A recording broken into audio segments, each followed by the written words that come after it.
Welcome to the Power in Motion podcast, the show for women who want to develop a kinder relationship with their body so you can feel healthy, happy, and confident without restricting food, doing torturous exercise, or constantly worrying about the number on the scale.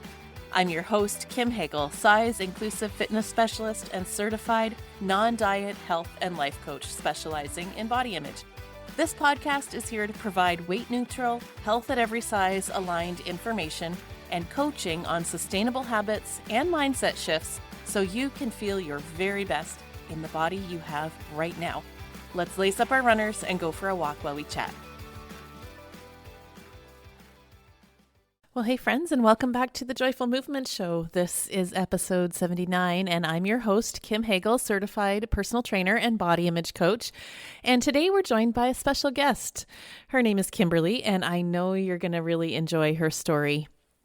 Kimberly is a virtual personal training client of mine, meaning we meet over Zoom because she actually lives in another country from me. And she'll share with you how hesitant she was to try virtual personal training because she really didn't think it would work when we couldn't be face to face, but she's been pleasantly surprised. Kimberly will share her story with you about her past history with exercise, which was very extreme and 100% focused on aesthetics and body shaping. She's been doing a lot of work on herself in terms of her body image and her relationship to food through my mentor, Stephanie Dojier's coaching program. She's gotten to a really great place where food is just food, and she no longer believes that food has any morality. She eats what she likes and makes her feel good without worry about whether it's a good food or not. And she's speaking to herself with kindness, knowing that she's more than a body. She's making peace with what she sees in the mirror, knowing that she's worthy of love and respect no matter what. So that's been amazing. But she's had this hang up around movement. And when you hear her story, you'll know why. Combined with her disordered exercise habits and some really unkind training methods she'd been exposed to, she undoubtedly was a little gun shy to get moving again. So she felt really stuck. She knew that she wanted to get moving and really wanted to improve the functionality of her muscles and her core strength, but she didn't know how to do it without all the no pain, no gain talk, or without focusing on weight loss or body shaping. So Stephanie sent her my way, which, by the way, if you're a non-diet coach of any kind listening to this and you have clients in a similar situation that need a weight-neutral personal trainer to help them get moving while working on their relationship with moving, I do have an affiliate program. So I pay a commission for referrals like this, just an FYI. So Stephanie sent her my way, and we've been working on these exact things. Inside, you'll hear Kimberly share about what's changed in her relationship to movement and in her functional and core strength, as well as some of the other ways her life has changed as a result of all this great work that she's done. It's a really inspiring interview, and I know you'll enjoy getting to know Kimberly. Well, hey there, Kim. Welcome to the Joyful Movement Show. I'm so excited to have you here today. Well, thank you, Kim. I'm glad to be asked to be here. Well, it's truly my pleasure. So I was telling a little bit about you in the introduction, but why don't you tell us a little bit about yourself and what things were like for you before we met? Sure. Well, hi, I'm Kimberly. And before we met, a lot has happened before we met.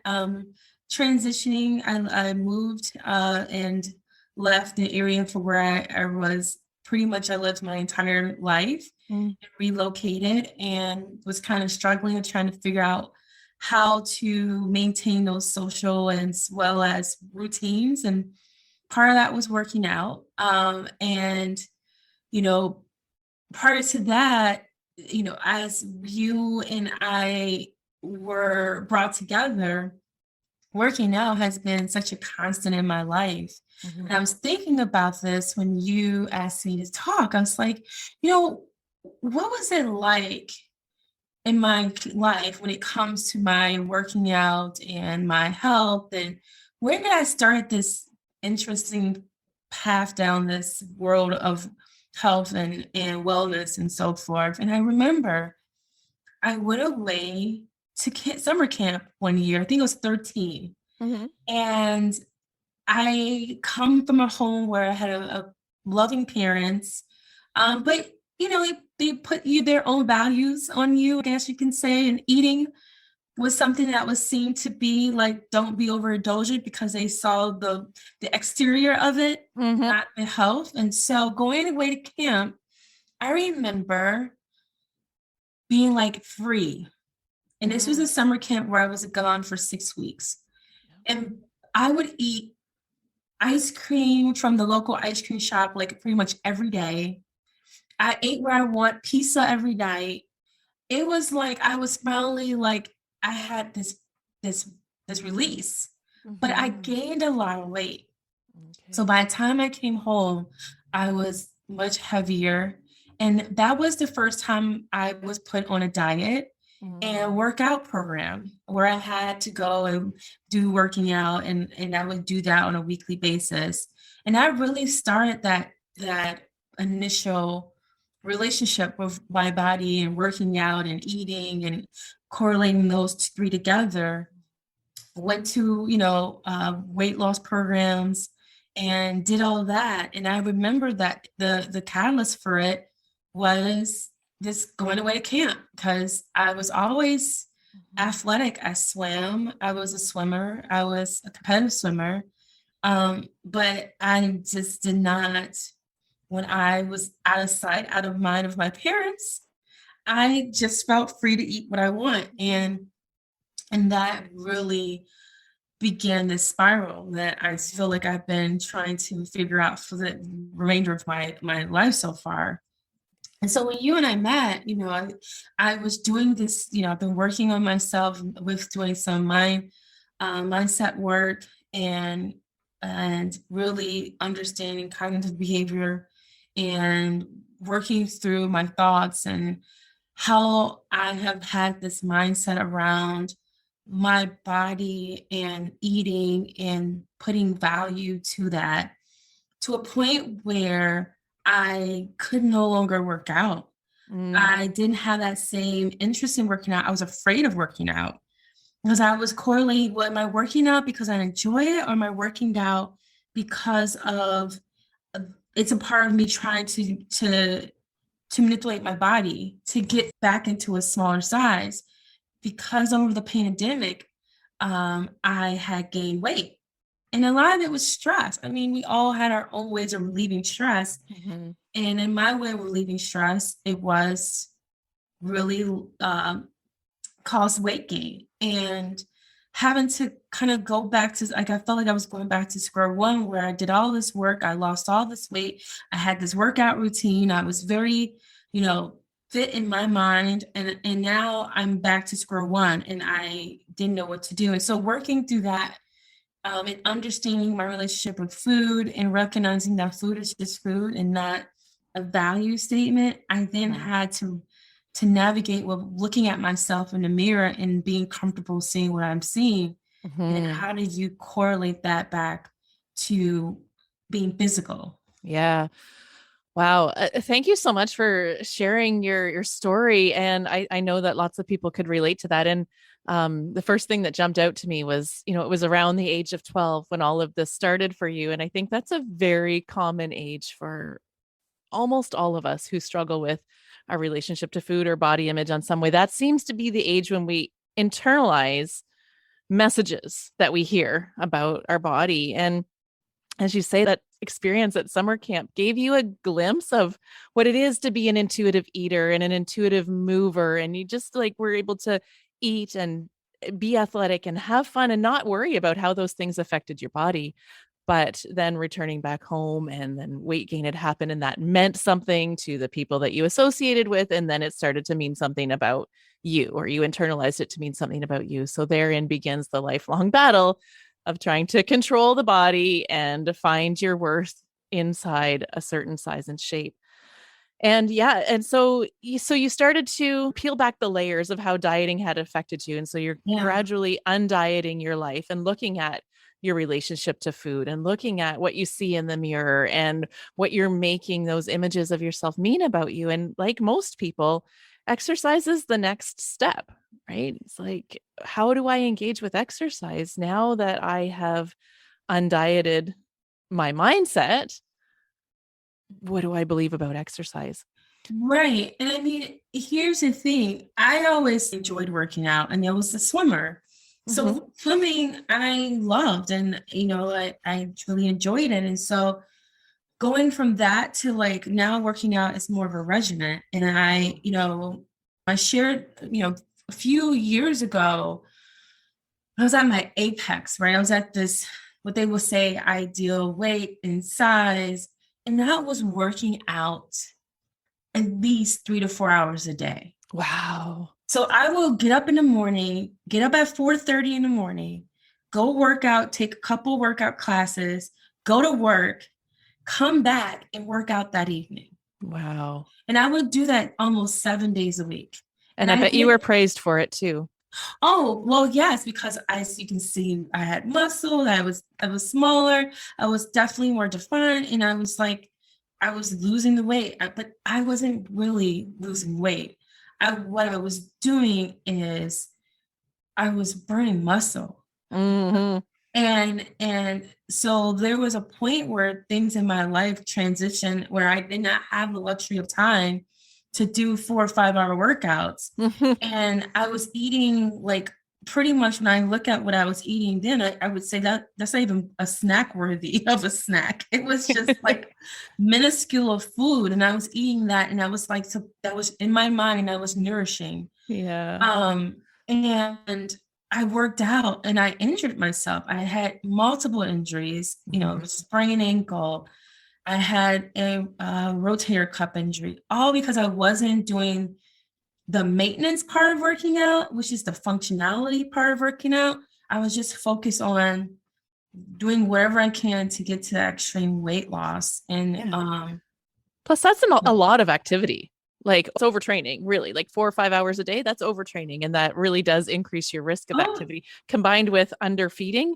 And it's a recipe for it's that. a recipe. I mean, I lost 100 pounds. I was, probably smaller than I've ever been.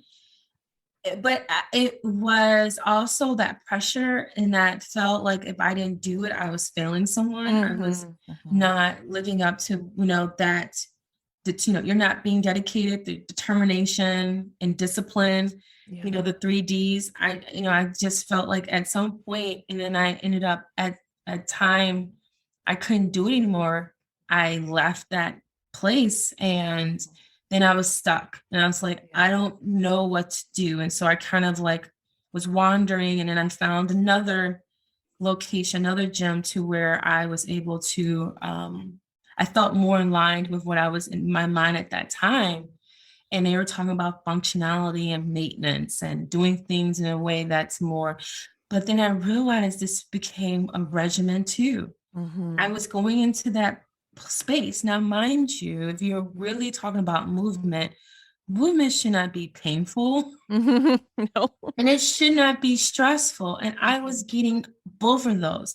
I was coming into a space where I felt like if I wasn't perfect in my movement, then I was going to be chastised. If I didn't do my maintenance, I was going to be chastised.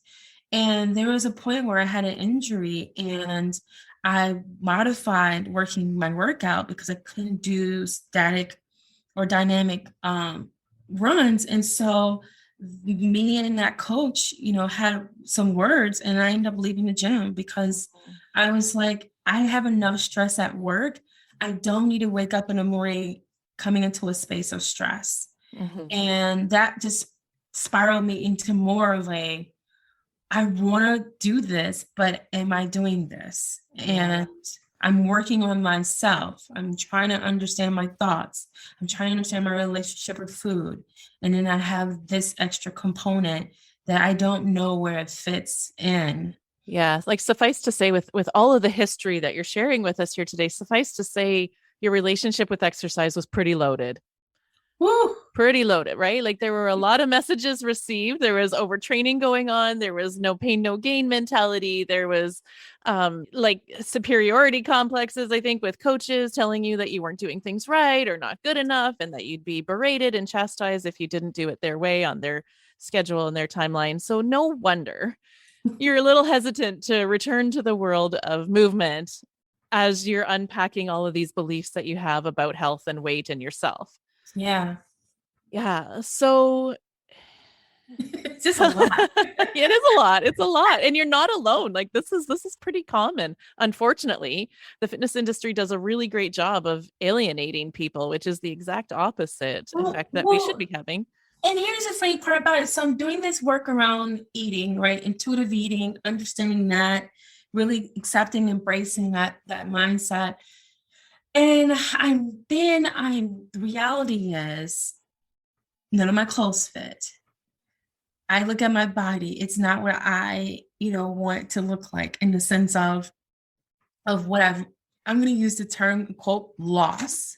It's not a loss, but that's how sometimes you're seeing it. And I'm going back to default of what I know. Okay. I know I can't use food as my default of Mm, body shaping. Now I'm going to go to working out as my default mhm, for body shaping. mhm. And I saw myself going down that path of, Yeah. oh, I gotta go back into the gym. I gotta go work out. I need to start running. I need to start doing this because I was trying to pretend that I wasn't body shaping myself Yeah. because I just want to be active, right? We want to have an active lifestyle. Yes, it's funny the tricks our brain can play on us, right? Like when we start to unpack all of this and we think, okay, I know that dieting doesn't work for me anymore. And yet still I haven't fully healed my body image. So I do still desire to look different. Maybe exercise is the way to get that. And, but I'm just going to call it being active and moving my body, but I'm still hopeful. Right.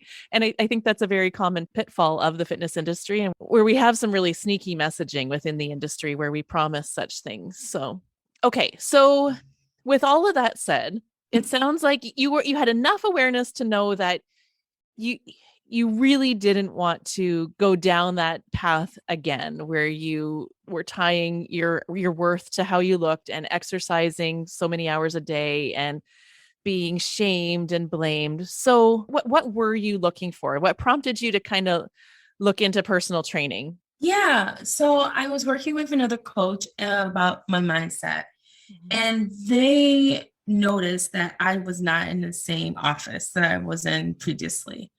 And I said, oh, yeah, I moved. I left. And they're like, what? I said, yeah, I moved out of town. I left and I relocated. I think I, found a job that I really wanted to work at.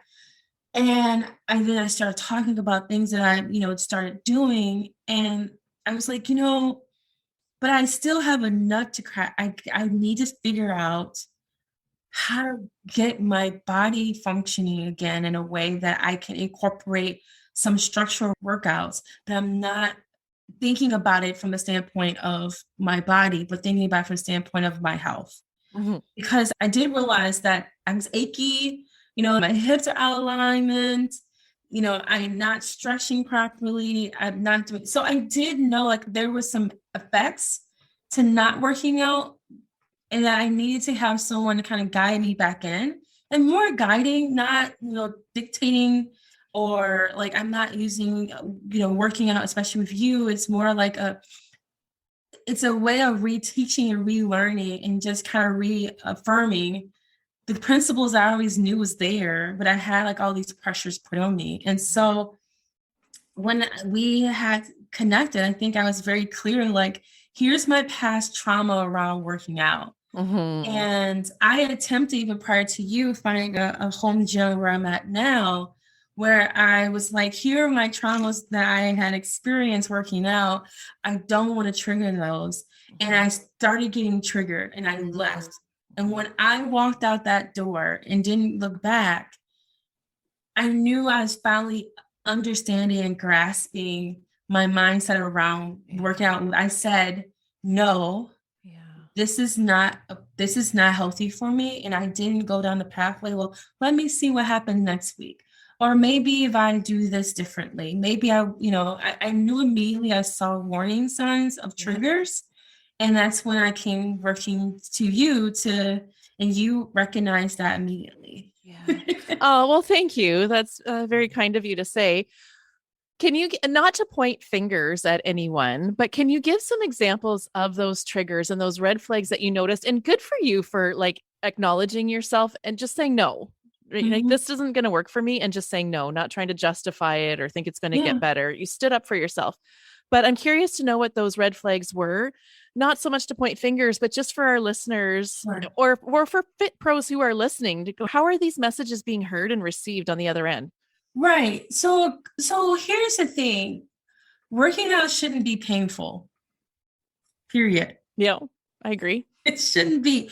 And I had a really good friend say to me, there's always a workout to accomplish the task. So if you don't want to do burpees, you don't have to do burpees. There's something else that can do the same exact workout to work the same muscles that a burpee does. Or you can do something modified, whatever. There are different workouts that you can do to get to to attack the same problem. Yeah. You shouldn't feel the pressures of having to do that if you don't feel comfortable. And so it was literally, we were a group and we had to hold hands around the circle. And I'm sorry, it's COVID, so I really don't want to hold anyone's hand, but I got lathered up in some some hand sanitizer and held the hands. And we had to squat and not move out of that squat for like a minute. Oh. And if anyone comes up, we would have to redo it again. Oh. And this is like after the end of the workout, right? And the whole idea is supposed to be team building.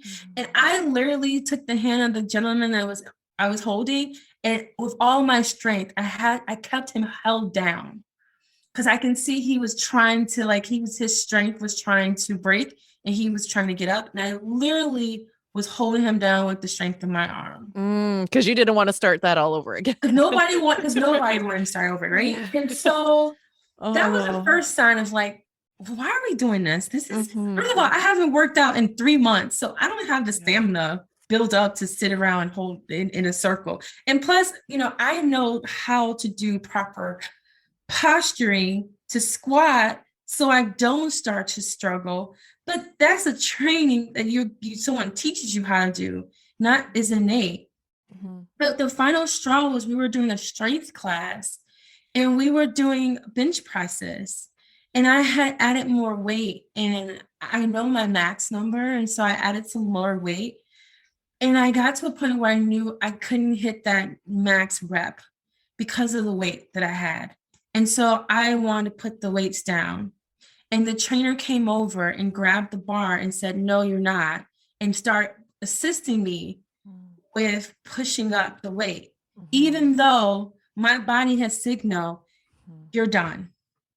That was I got up from that workout once that happened, and I stopped and I left. How did you feel? Angry. Well, you know what? Angry is a powerful emotion, and that just speaks to the work that you've done. Like where previously maybe you would have felt embarrassed or ashamed. Or I wouldn't even felt embarrassed or ashamed. I would have probably previously felt more I felt like I'm disappointed. It would have been more like I disappointed the trainer because I couldn't do it. But this time I felt angry because I was very clear up front when I started this place. These are triggers for me. And in their mind, they're like, well, we know you are strong. You have that strength. We can see your strength. I know you could do more. It doesn't matter if I could or couldn't. At that moment, my body said, stop. Yes. And there was and that's the thing. I mean, I'm always preaching this, is that just because somebody can do more doesn't mean that they should.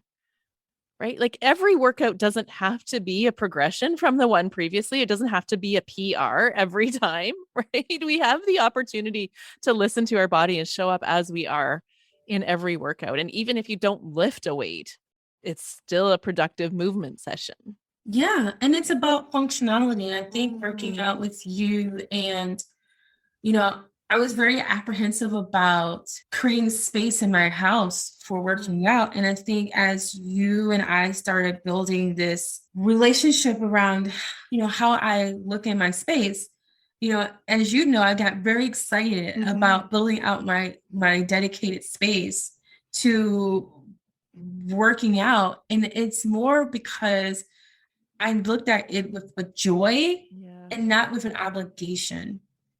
And it's like I now have a dedicated space in my room where I can go in, I can meditate, I can lay down, I can lift my weights, or I can ride my bike, or I can jump on my trampoline, or I can do some yoga moves. And I can, it's this place where I can do all those things that I don't have to leave my house to do. So now I'm not having to worry about the outside world having influence.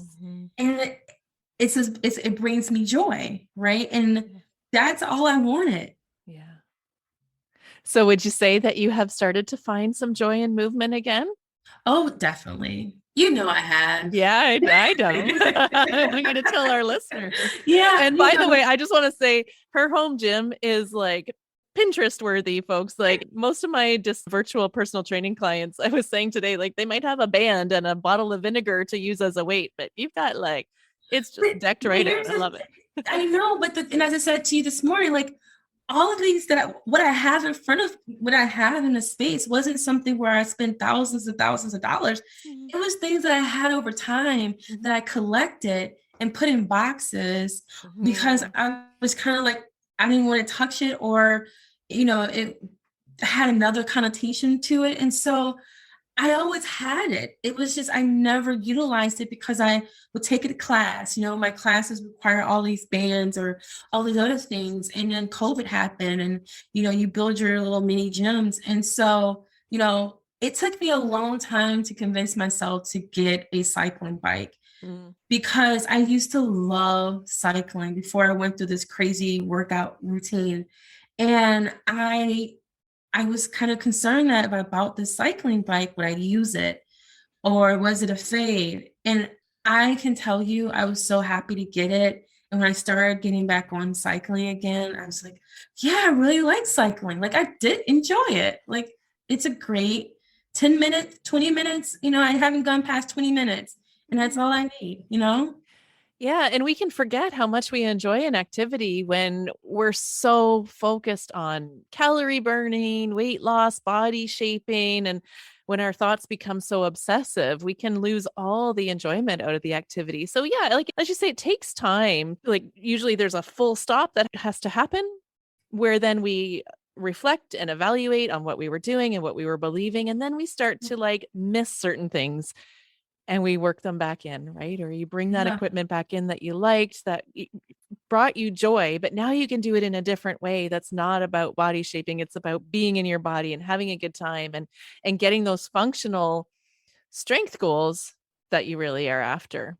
Yeah, no, I agree. I think it was funny. I used to go through Fitbit watches like crazy because I was one of those people that those things do not last long. And I was always so obsessed about how many steps I walked today and can I beat myself, and there's challenges and so I got rid of all of that, the heart monitor to see how's my heart rate and, am I really burning, how many calories am I burning? I mean, how many times have you heard someone say, how many calories did I burn for this class? Is this class worth it? Because, I only burned like 100 calories, even though that's not how it really works. And it was funny because I ended up getting another smart watch and honestly, I don't think I ever use it for anything but for like looking at the time and looking at it for the message. But there's all these other functionalities that are dealing with like steps, and it is nice though. It tells me when I've been sitting too long to get up and move, and I think that's a great reminder. Yeah. So it's picking and choosing what works for you, right? Yeah. And knowing where your boundaries are. Like, do I need to know how many steps I did in a day? Not really, because it's arbitrary. Anyways, do I need to know how many calories I was burning in a workout? No, because as you say, it's inaccurate anyways, it doesn't tell you anything. But if you're the type who will work at your desk all day and never get up and never even look up, then having a physical reminder to get up and stretch is probably a good thing, right? So yeah, it's all give and take, right? Yeah. But I don't think I would have had the ability to have this on my arm without doing the work I've done. Yeah. It's kind of like advanced. It's like, beginners, novice, beginners, intermediate, and advanced. And it's feel like I couldn't get here until I had to go through these other steps. Because having a watch on my arm was going to trigger me to look at it from a different standpoint. And I'm so happy I bought clothes that fit, I love how we talk about clothes in a way of it has value to it, right? And should I get rid of my clothes? Oh, I want to fit my clothes. I want to get to a size to fit my clothes. And what I start saying to people is that you bought new clothes when you were smaller because you couldn't fit the bigger clothes. So you can't fit the small clothes. Why do we have this peak smaller size clothes, ill-fitting clothes when we are a bigger size instead of just finding clothes that fit? Yes, we feel like we only deserve nice new clothes when we're in our smaller body. And then Correct. if we're in a larger body, it's like I got to cram myself into the smaller clothes and I will not spend money on larger clothes, right? I can't afford new clothes but yeah, we can. You could afford it when you were small, right? Right. And I think, and I love when I was talking to someone at a store the other day, and we are talking about sizes, and I can be a size X to a 3X. And she's like, what I tell women is stop looking at the size and look at the fit. Because she said, it all depends on how a particular item is sewn together, or the material, or the give. And you can be a size 12 and a size 18 and be perfectly fine with it. It's just a number, right? It's just a number. It doesn't have value. It doesn't tell you who you are. It doesn't tell you about your health indicators. I tell my mom all the time, unless the doctor tells me I need to be on high blood pressure medication, cholesterol, or any other of those real, my liver's gone bad, I can care less what a BMI or what a scale says, because a scale and that it's just a snapshot at that moment in time. Yeah. Yeah. And even if you had all those conditions, weight is not the be all and end all, but that's a separate conversation from today. So, okay. So this is awesome. So tell me now that you've done all this work, you've really, really dug into your relationship with exercise and you've identified how you want that to look for you. What's different when you show up to move your body now? Give me some tangible examples about how it looks different than it used to. As we get older, it's different. So True. But I think I look at working out in a much smarter way. I really enjoy the technicality of movement. So I really think about like how am I embracing, how am I moving? And so I really like to learn more about the inner workings of it. Then I think about like just getting the workout. I mentioned my hips a lot. I think we don't realize how much, if I had strengthened my hips better in a better way, I wouldn't have rolled my ankle.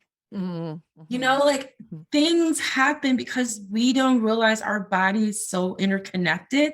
And even though you think about your ankle sprain being at the bottom of your feet, yes, but my hips play such a major role in how I can lift and how I can bend and how I walk. I never thought about that. And so now I'm trying to be more mindful about doing more workouts and stretches around my hip area and the core, which is all integrated into that as well. Yeah. So what would you say has been your biggest win since we've started working together? I think my biggest win is when you say like, wow, you're strong. You are strong. I think what's so funny is like when you say, wow, like you did a great job. Like that to me is wonderful, because in my head, I'm always like thinking, am I doing this right? And how can we do this on virtual? It doesn't really work, but it does. With the right lighting. And I just really like that. I like the feedback. And even the days where I'm kind of like just barely making it, like the positive reinforcement's always helpful. Yeah, that's the best part. I think the one thing I have to say, and this is just I don't like working out by myself. And it's not, and I used to say accountability partner was more to, hold you accountable. But I think it's just more having a partner so you don't feel like it's an isolating activity. I think just having your presence, it just makes me do the work just because I enjoy being in that space with others and not just feel like I'm isolated working out. No, and that's really good awareness. Like we know that having a supportive community around us is one of the most motivating factors for moving our bodies, right? And whether that is just one person, like a personal trainer, or whether that's a fitness class that you go to or a gym or whatever, but like the supportive is the key. So that's important for you to know about yourself so that as if and when our relationship ends, you know that you having a community is important to you and you can seek that out. Yeah. No, Mhm. for sure. It's definitely helpful. Mhm. But yeah, yeah, that's what I would say. I mean, I Mhm. just really enjoy just having that positive space around me. And Good. I work out in the morning. So I'm a morning workout. So this is the first thing I do when I get out of bed. And I'm like, I can't start my day. I know when I don't work out, some days I can feel like it's a drag versus when I do work out. So you've noticed how it helps your energy level and your mood for the Energy rest of the and day. mental. Yeah. Yeah. Yeah. In terms of your functional fitness goals, so you've learned that you don't have to work out for 4 hours a day to make progress, but how would you rate your progress working out, just 45 minutes twice a week? Yeah. So we've been working out for about 6 weeks, Mhm. I would say. And I've seen a progress. I remember when I think I first did a push up. Mhm. It was like a struggle bus push up. I was trying. That's like I think I remember. And I mean now I remember we were doing it this morning and I was just like, I can keep going. I Yeah. slowed down and kind of like modify a little bit when I felt like the fatigue coming, but it was like I could keep going and then I feel like it was the weight of the world on my back. So that was cool. Yeah. Yeah. Your strength has improved greatly, right? And that's just meeting together twice a week for 45 minutes. I know that you're doing other things on your own, but nothing anywhere near 4 hours a day. Oh no, but what I'm doing is stretching. Like I'm not Mhm. like taking workout classes. Mhm. And that's the thing, like in the short period of time, these were functions and muscles that were just needing some like Yeah. tune up. Yeah. It was always there. It's just Yes. when you don't like do it often enough, it just, it just kind of gets rusty. But Mhm. it was like 45 minutes is all we do. And I think outside maybe 1 or 2 extra days, I don't really do a lot of working out outside of Mhm. that, other than walking around. So it's just building on that and just being more intentional. Yes, intention is huge, right? You don't need to put a lot of time in at the gym to get results. You just need to be clear on what your goals are and then target specific exercises and muscles to get there. And like you say, that strength was in you. Like I saw that the very first time that I met you and assessed you. Like this is a strong woman, right? It's just relearning how to train in a way that's kind and respectful and gets you the results you want without having to beat yourself up and cause pain. Yeah. Yeah. So what's next for you, Kimberly? Today? Well, and what are your future goals? What do you see for yourself now? What's also I possible? think, I'm still rehabbing, but so right when we started, I sprained my ankle and I've been trying to rehab. It's been a very slow rehab and I'm Mhm. working myself through it. Um, you know, I really want to just exploit my bike. I just purchased a new bike, so I want to play with that. I have a trampoline, so I want to work with that. Mhm. I just want to enjoy, it's going to be summer, it's going to be hot. So just walking and possibly, finding a good trail to walk around, Mhm. but just being more like movement and not being so prescribed. I think I've been in that, very like 6 week program type of mindset, Mhm. being more just functional. And I think functional exercising is something that as we age, we really have to be cognizant of. And I think just keeping in that, I feel like that's where I want to continue to focus on. Mhm. Mhm. Amazing. Sounds wonderful. Well, I always ask my guests, what does joyful movement mean to you? So, how would you sum up joyful movement in a couple of sentences? What does joyful movement mean to me? Well, I would say that joyful movement means having self love Mm, and appreciation. mm. Yes. So, an appreciation of what your body does for you. Yes, Yeah. because I'm privileged to be an able-bodied Mhm. person, and with that privilege, I have to give myself grace and self-love. Mm-hmm. Mm-hmm. Brene Brown says that gratitude is the gateway to joy. So when we are grateful and appreciative of all the things that our body can do for us, that is how we experience joy and movement. So Yeah. amazing. Well, I want to thank you, Kimberly, for being on the show today and sharing your story. I very much appreciate it. Is there anything else that you're wanting to share with our listeners today? No, but Kim, you're a great personal trainer. Aww. And I didn't think that doing this remote training was going to actually work. I was like hedging my bets, but it's been great working out with you, and you just bring me joy. Aw, that's so kind of you to say. And I feel the same way. The feeling's mutual. Great. Well, thank you for having me today. All right. Well, that is it for today from both Kimberly and me. Thank you so much for tuning in. If you resonate with Kimberly's experience, maybe you want to investigate virtual personal training for yourself. You can find out more about how to work with me on my website, which is www.radiantvitality.ca. So I'll see you back here next week. But in the meantime, stay in touch by following my social media channels at Radiant Vitality Wellness.